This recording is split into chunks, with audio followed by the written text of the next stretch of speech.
jaama ngi jaamu jaama ngay way boroomam yàlla defuloo kenn luy te muy toog di la wéetal di la sant ak di la jaamu jëfu nga neen ya lañu naru kon tawat bay toog di ko jooytu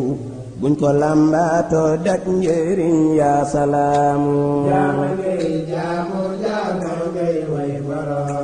yàlla dafa dul teggin nag ñuy toog di la xarte xorondom yay baagante riime di baamu ñu di pislu karay baat ak lewetel bët di la tuumal jéggal ñu loolu salaamu yàlla ñoo la war jaar feneen muy doon dëgg fitna laxa soy bu mi jaaxle del si di joytu nga di baax daa iman moo tee ñu ni janjang jërëjëf yaa di del si way bay salaamu jaama ngay way boroomam rëccu naa tuubiru bi taylu ma war la fukk naa los gombaanu naa di la baalu yàlla yow mi amal sama inu ulya sukuna tallal lay loxo yaa salaamu jaama ngay way boroomam rëccu naa tuubiru bi taylu ma war la sukuna los gombaanu naa di la baalu yàlla yow mi amal sama idol yaa sukuna tallal lay loxo yaa salaamu jaama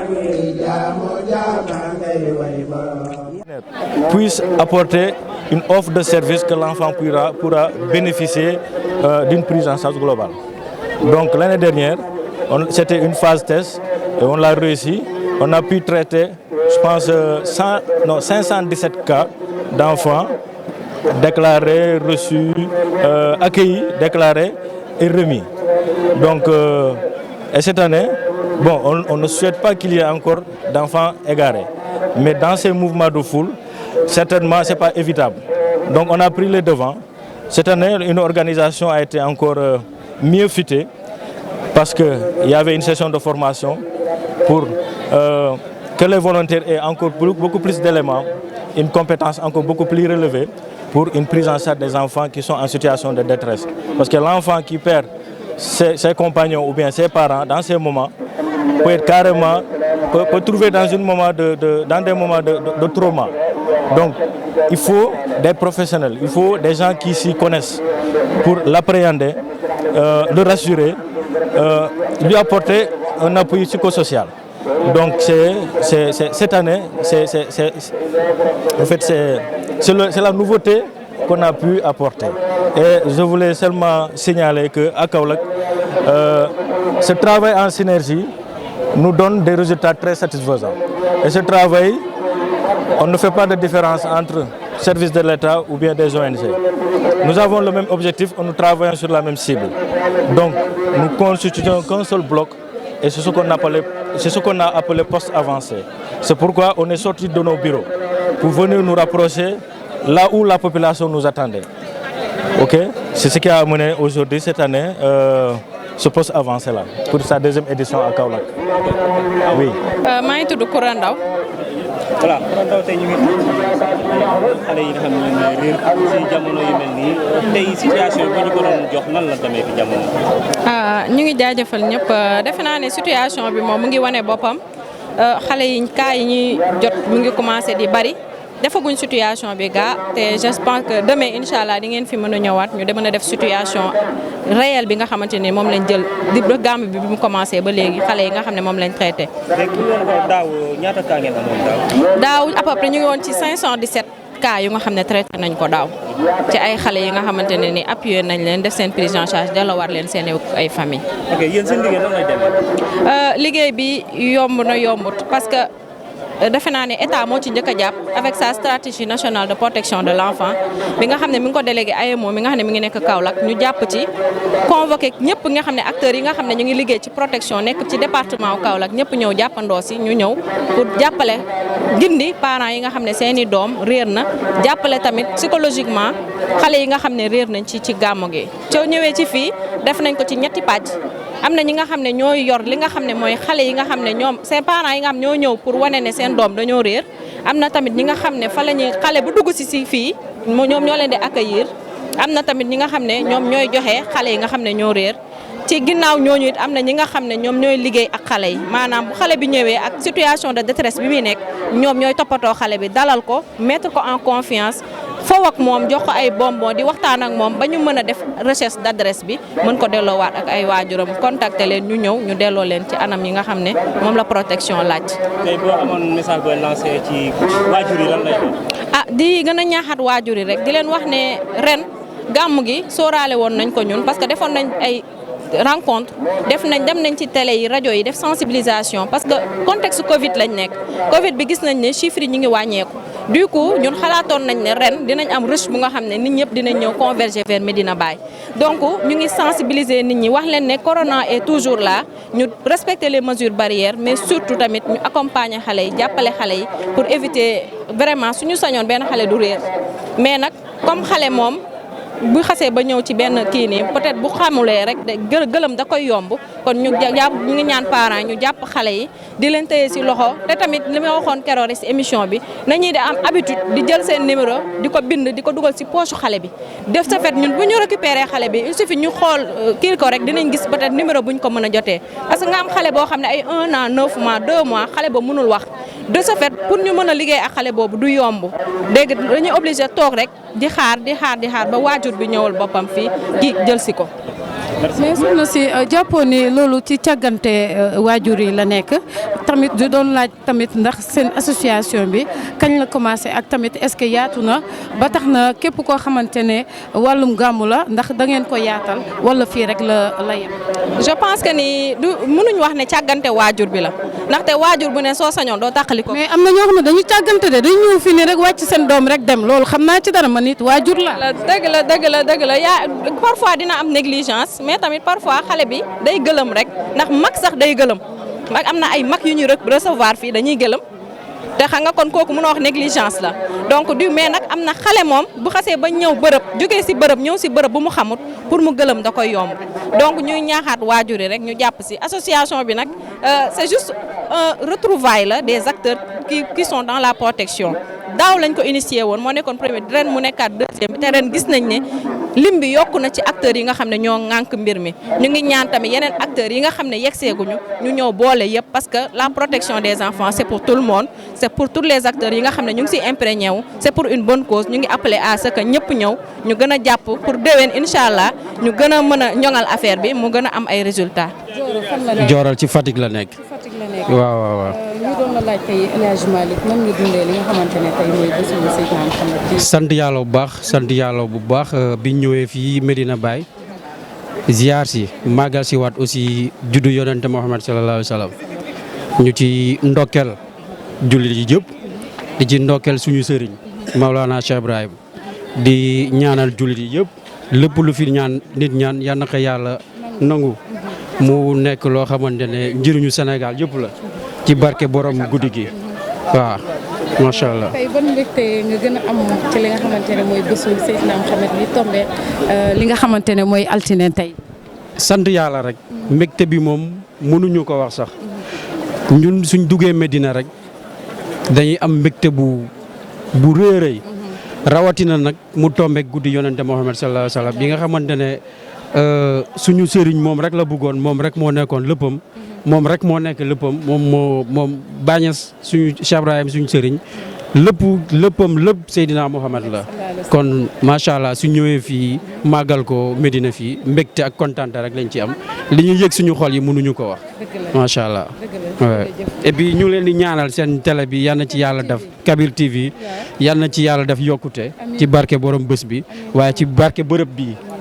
bi nga xamante ne bërëb bu yàlla gërëm la macha allah yal na yàlla def xéwal dëkk bi def aajo yëpp faju wasaare ko yëpp ci àdduna bi macha allah. My name is Bugu Banyas. I'm come from FCT Abuja, Federal Capital Territory. I'm a very happy of the international gamu in the Banyas Alhaji Ibrahima Niass in Senegal, because the Alhaji Ibrahima Niass in Senegal is very important in all of the tribes in the world. The Alhaji Ibrahima Niass is anything which is generally acceptable as a medium of exchange of goods and services and the settlement of debts.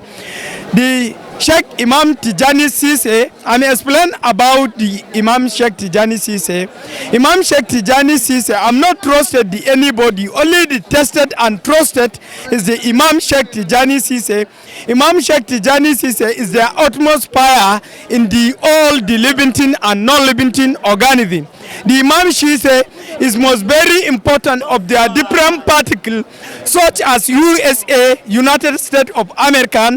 England, Germany, Australia, Mauritania, India, Singapore, Nigeria, Niger, Ghana, Cameroon, at Cote d'Ivoire, at etc. Because Imam Sheikh Tijani Sise is most very important thing of their utmost power to the living thing and the planting to the all. The Imam Sheikh Tijani Sise most very important thing to the general Imam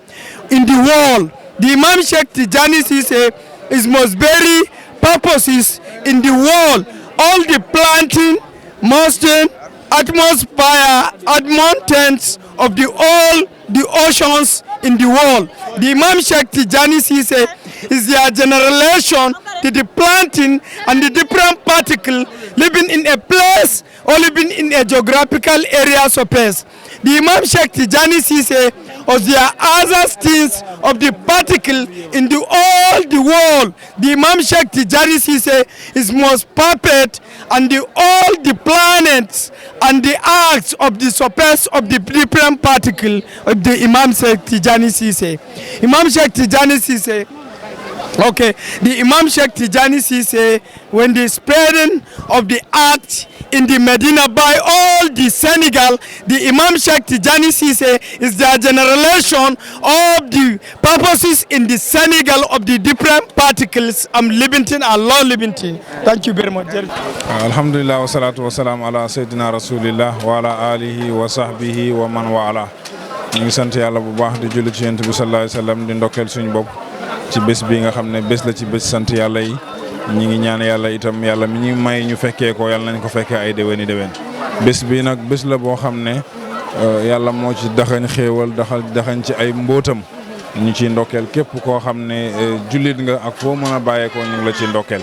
ni di ci ndokkeel comme ni ko sëriñ bi daan ndokkeele muy anihan li ibrahima la hilaaluhu hilaalun bada lin nazirina jamaaluhu hilaalu rabbi fihi jaa muhammadun fa tammalana al bushra wa amma nawaluhu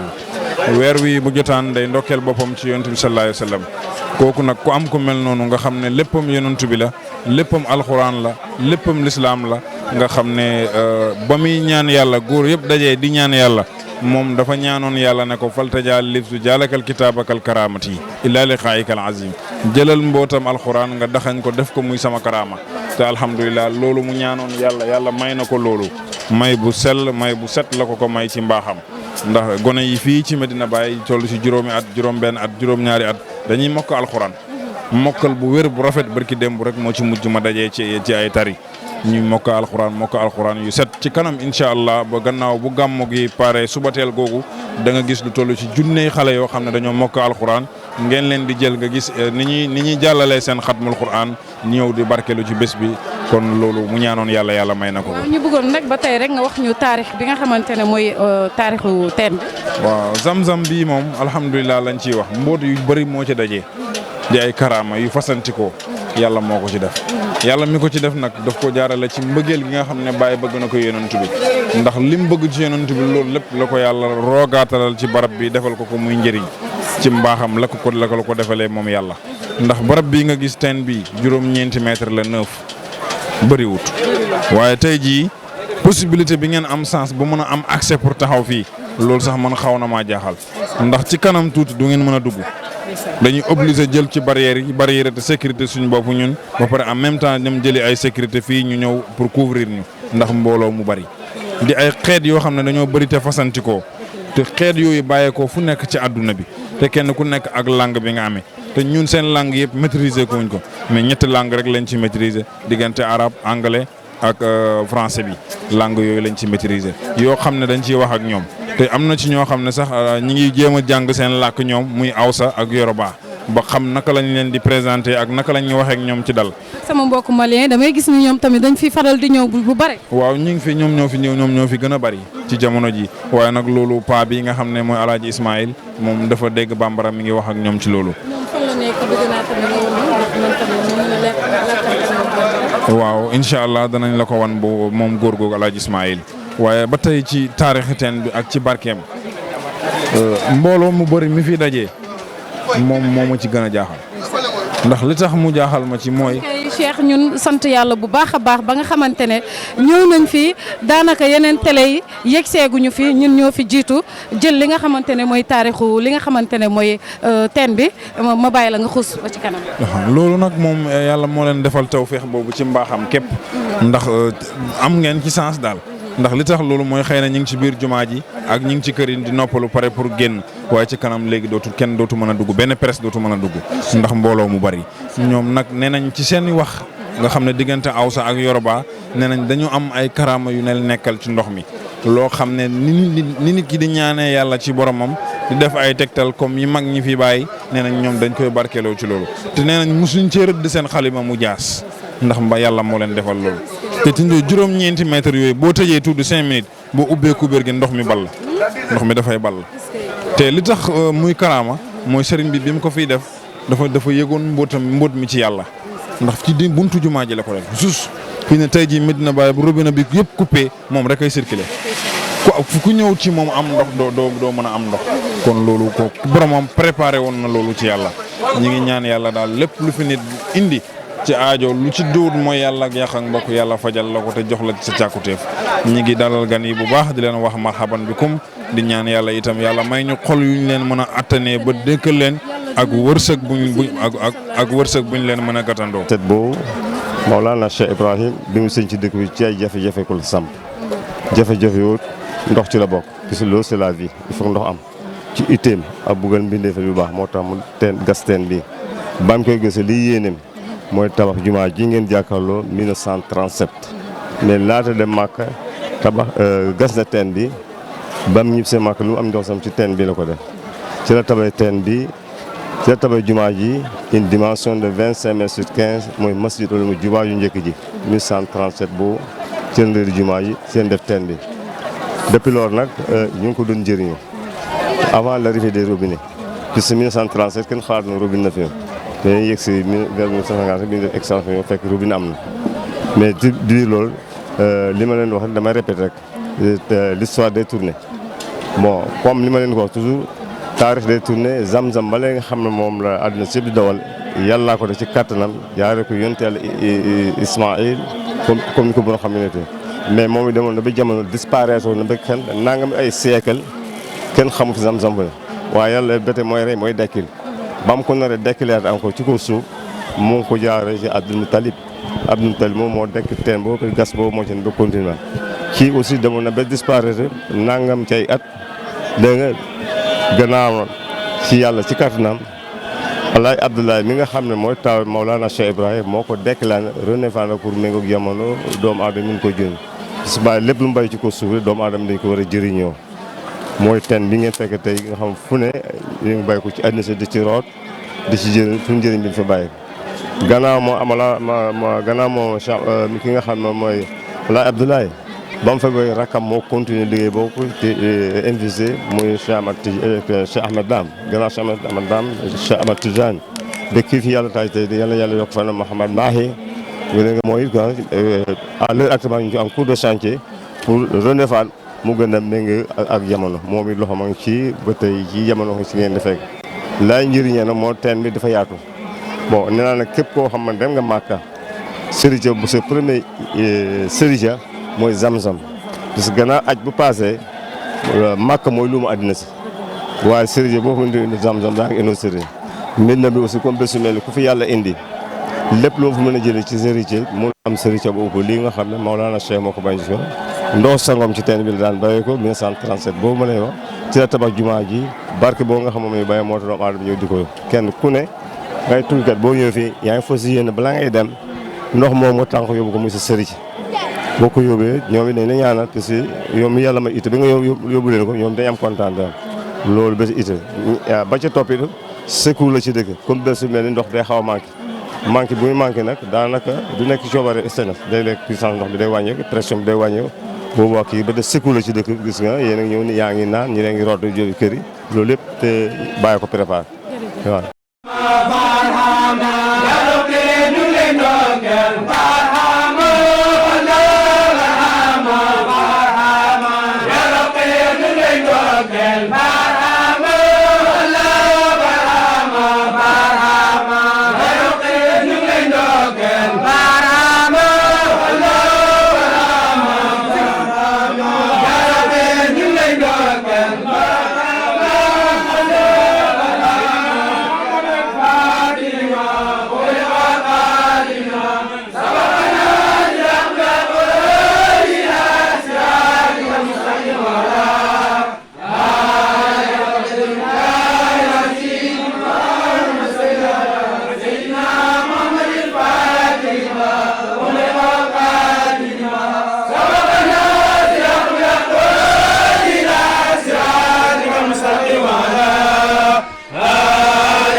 ci barke Baay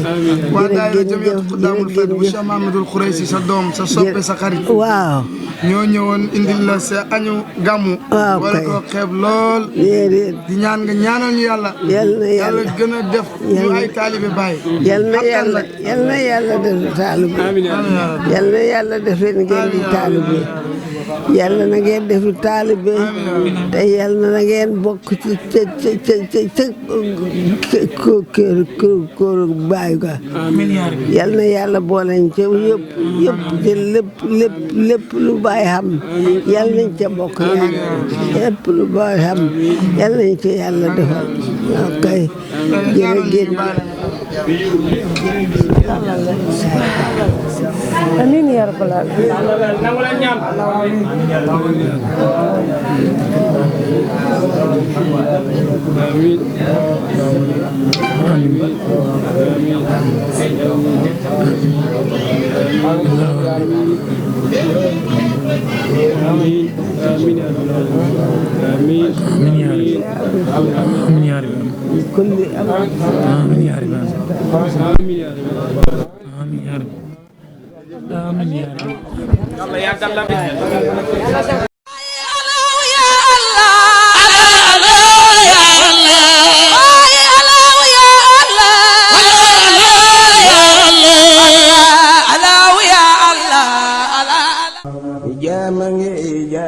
jaama ngay way boroomam yàlla defuloo kenn luy te muy toog di la wéetal di la sant ak di la jaamu jëfu nga neel ya lañu nar kon tawat bay toog di ko joytu buñ ko làmbaatoo dak njëriñ yaa salaamu yàlla dafa dul teggin nag ñuy toog di la xarte xorondom yay baagante riime di baamu ñu di tislu karay baat ak lewetel bët di la tuumal jéggal ñu loolu salaamu yàlla ñoo la war jaar feneen muy doon dëggi fitna laxa soy bu mi jaaxle del si di joytu nga di baax daa iman moo tee ñu ni janjang jërëjëf yaa di del si way bay salaamu jaama ngay way boroomam rëccu naa tuubiru bi taylu ma war la sukk naa los gombaanu naa di la baalu yàlla yow mi amal sama inu ulya sukk naa tàllal lay loxo yaa salaamu jaama ngay way boroomam rëccu naa tuubiru bi taylu ma war la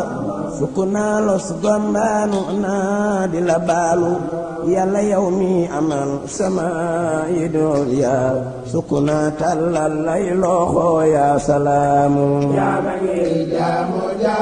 ngay way boroomam